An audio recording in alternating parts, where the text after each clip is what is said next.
নারী শিক্ষার্থী আছে, নারী শিক্ষার্থীর জন্য একটা নিরাপদ ক্যাম্পাস গড়ার প্রতিজ্ঞায় আমরা আমাদের কাজ করে যাব। এই পরিবহন কেন্দ্রিক বিশ্ববিদ্যালয়ে একটা কঠিন সিন্ডিকেট তৈরি হয়েছে।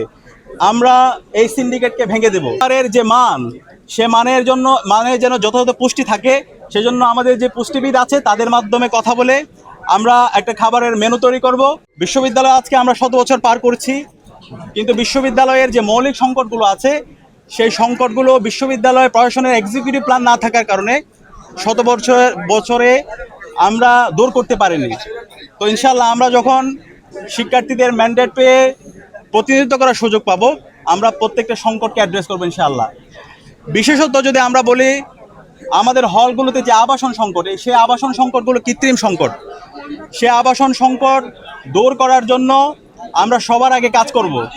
এখন আবাসন সংকট তো আমি একদিনে দূর করতে পারবো না, সেটার জন্য আমাকে একটা দীর্ঘমেয়াদী পরিকল্পনা গ্রহণ করতে হবে। দীর্ঘমেয়াদী পরিকল্পনার অংশ হিসাবে শিক্ষার্থীদের যেন আবাসন সংকট দূর হয়, হল নির্মাণ পর্যন্ত আমাদেরকে সময় দিতে হবে, সেই রুটম্যাপ আমরা তৈরি করব। এবং একই সাথে প্রায়োরিটি ভিত্তিতে বিশেষ করে আমাদের যারা নারী শিক্ষার্থী আছে, আমাদের যারা ছাত্রীবোন আছে, তাদের জন্য আবাসন সংকট নিরসন করার জন্য আমরা সবার আগে কাজ করব। এক্ষেত্রে বিশ্ববিদ্যালয় প্রশাসনকে আমরা 1 বছর আগে সংস্কার প্রস্তাবনা দিয়েছিলাম এবং সেখানে আমরা বলেছি আমাদের যে সমস্ত বোনেরা তারা ফার্স্ট ইয়ারের সিট পায় না, আমরা তাদের জন্য হোস্টেল ভাড়া করবো, এটা বিশ্ববিদ্যালয় প্রশাসনের দায়িত্ব। এর পাশাপাশি যারা বিভিন্ন মেসে থাকে তাদের জন্য আবাসন ভাতার ব্যবস্থা করা। তো বিশ্ববিদ্যালয় প্রশাসন ইতিমধ্যে উদ্যোগ নিয়েছে।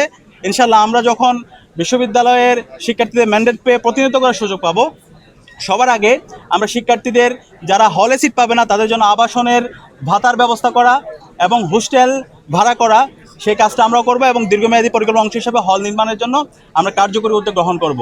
একই সাথে আমরা যারা হলে থাকি, বিশ্ববিদ্যালয়ে যতগুলো ক্যান্টিন আছে, মেস আছে, খাবারের মান খুবই ভয়াবহ অবস্থা। তো সেক্ষেত্রে আমরা 2টা কাজ করব। প্রথমত হচ্ছে খাবারের দাম নির্ধারণ। খাবারের দামের ক্ষেত্রে অবশ্যই আমার একটা ম্যানেজমেন্ট সিস্টেম থাকবে এবং এখানে যে সিন্ডিকেট আছে সেই সিন্ডিকেটকে আমরা ভেঙে দেব এবং প্রপার ম্যানেজমেন্টের মাধ্যমে আমরা খাবারের দাম সুলভ মূল্যে নিয়ে আসার আমরা উদ্যোগ গ্রহণ করব। এর পাশাপাশি আমাদের খাবারের যে মান, সে মানের যেন যথাযথ পুষ্টি থাকে, সেজন্য আমাদের যে পুষ্টিবিদ আছে তাদের মাধ্যমে কথা বলে আমরা একটা খাবারের মেনু তৈরি করব এবং প্রতি 3 মাস অন্তর অন্তর সেই খাবারের মান যাচাই করা হবে। এবং একই সাথে আমাদের অনেক শিক্ষার্থী ভাই বোনরা আছে, তাদের এক্সট্রিম ফাইন্যান্সিয়াল ক্রাইসিস আছে। আমরা আমাদের এই ভাই বোনদের জন্য মিল ভাউচার সিস্টেম চালু করব এবং বিশ্ববিদ্যালয়ের প্রশাসনকে আমাদের এই ডাইনিংয়ে, মেসে ভর্তুকি বাড়ানোর জন্য আমরা বিশ্ববিদ্যালয় প্রশাসনকে বাধ্য করব।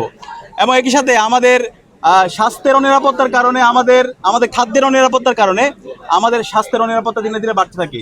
সে কারণে আমরা আমাদের ঢাকা বিশ্ববিদ্যালয়ে যে মেডিকেল সেন্টার আছে সেই মেডিকেল সেন্টারকে আধুনিকায়ন করব এবং এর পাশাপাশি আমাদের যেন ফার্স্ট এইড আমরা ট্রিটমেন্ট পেতে পারি, সেজন্য প্রত্যেকটা হলের মধ্যে আমরা মেডিকেল কর্নার স্থাপন করব। এবং এর পাশাপাশি আমাদের যে প্রাইভেট মেডিকেলগুলো আছে সেই প্রাইভেট মেডিকেলগুলোর সাথে আমরা ইতিমধ্যে শুরু করছি এমওইউ স্বাক্ষর, এবং এমওইউ স্বাক্ষর করার মাধ্যমে আমরা আমাদের চিকিৎসা ব্যবস্থাকে, আমাদের চিকিৎসা যে আমাদের সেবা সেটাকে যেন সহজলভ্য করতে পারি এবং এটাকে যেন সুলভ মূল্যে নিয়ে আসতে পারি, সেটা যেন আমরা কার্যকর উদ্যোগ গ্রহণ করব। এবং এর পাশাপাশি আমরা যারা বিশ্ববিদ্যালয়ের শিক্ষার্থী আছি, আমাদের প্রত্যেকের পরিচয় হচ্ছে আমরা হলের শিক্ষার্থী।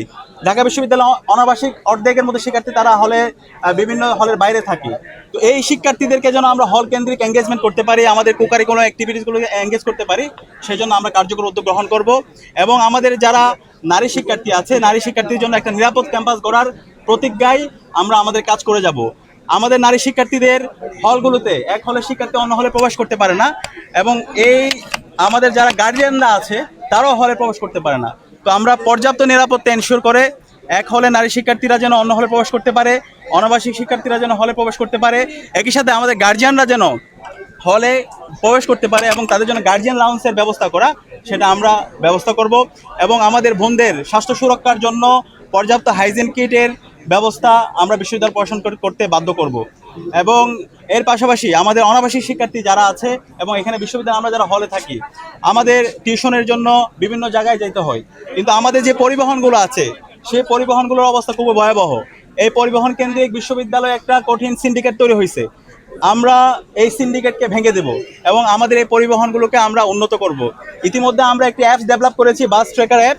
সে অ্যাপের মাধ্যমে বাসের লাইভ লোকেশন জানা যাবে। ইনশাল্লাহ আমরা 9 তারিখের পরে এই অ্যাপস নিয়ে আসবো এবং এই শিক্ষার্থীরা এই অ্যাপসের মাধ্যমে বাসের পজিশনগুলো জানতে পারবে।